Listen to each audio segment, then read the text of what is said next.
Russian attacks on civilian targets escalating with a deadly strike on a shopping mall in KYIV, and the situation in the besieged city of Mariupol growing increasingly desperate as it refuses to surrender.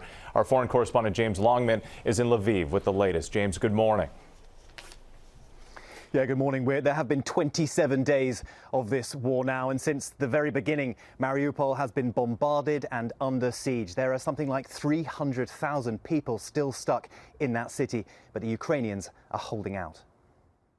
Russia may have demanded surrender from Mariupol, but this morning Ukraine is clinging on. The city's agony continues. Relentless bombardment on civilian areas, apartment buildings hollowed out. These satellite images showing smoke pouring over the besieged city. Residents taking shelter underground in freezing conditions, food and water increasingly scarce. President Zelensky with another powerful address, telling people there, never think even for a moment that Ukraine does not remember you. This, as video verified by ABC News, shows a Russian strike on a shopping mall in Kyiv.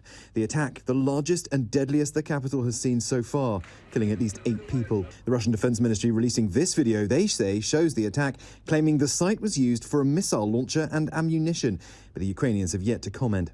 And now the city under curfew, with fears Russian saboteurs or kill teams may be in the area. In the occupied city of Kherson, locals take to the streets to protest the Russian advance.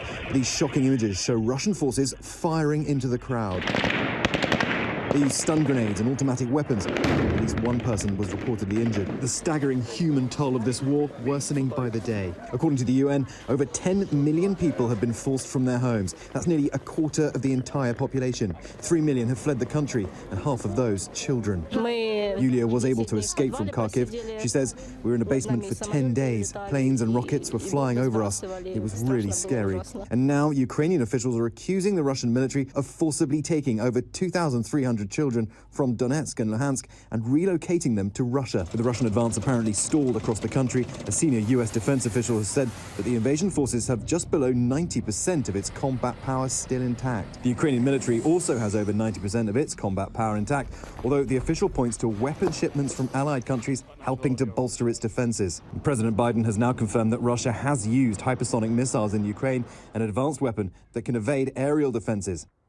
Now, President Biden has been warning about the very real possibility of Russia using chemical weapons here. He says they've been laying the groundwork, making false claims about the US and Ukraine preparing chemical weapons. It just feels like with his back against the wall now, Putin could do almost anything to win this war. That would be a significant